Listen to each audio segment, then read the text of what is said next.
रहली हो। हमके काहे खोजत रहला? अरे भौजी तो से हमें कुछ चाहत रहल ह।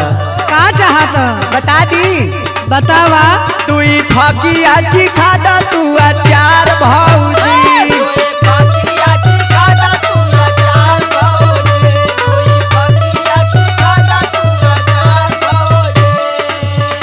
मन काहे तरसावेलू हमार भौजी, मन काहे तरसावेलू हमार भौजी। तू फकिया चिखा दा तू अचार भौजी।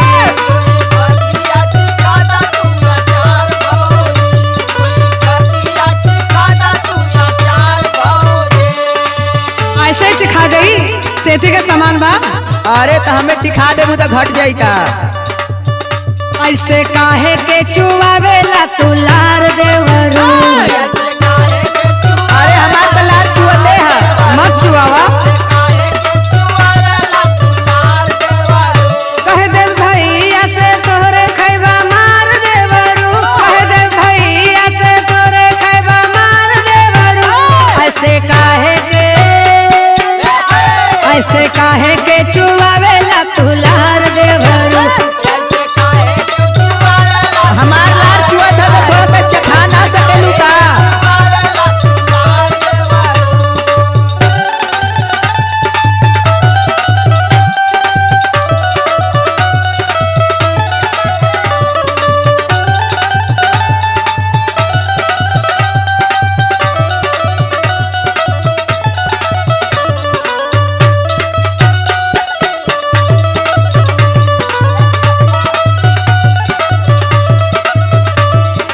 और सुना भौजी, हम के चिखा देबू तो घट जाई का हो।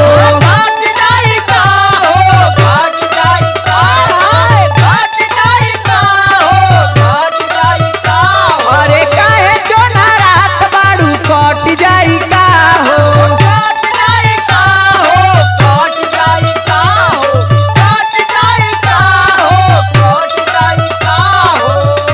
रोजे गोड़ावा दबाई बहुत तोहार भौजी। अच्छा।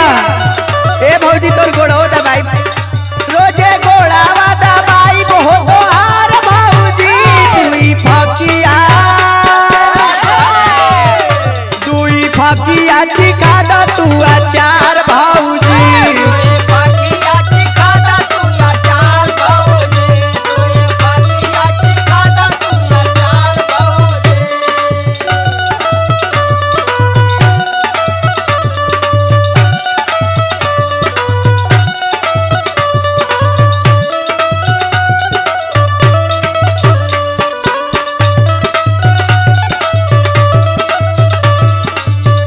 लागता कि शरम लाज कुल घोल के पी गईला तू।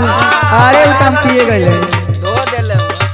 अरे लागत बाकी ला शरम पी गईला तू घोर के।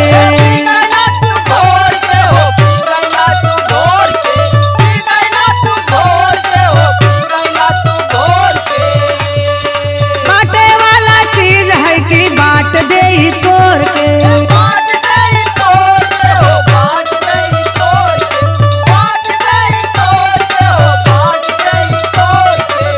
देखा ऐसे जिद ना करा।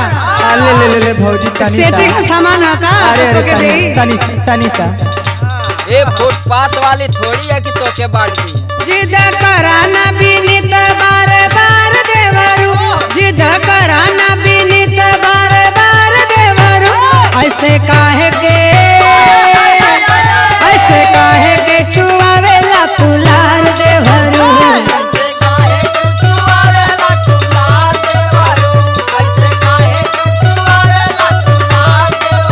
ए दुई फकिया चिखा दा तू अचार भौजी। ऐसे काहे के चुआवेला तू लार देवरू? ए दुई फकिया चिखा दा तू अचार भौजी। ऐसे काहे के चुआवेला तू लार देवरू? ए दुई फकिया चिखा दा तू अचार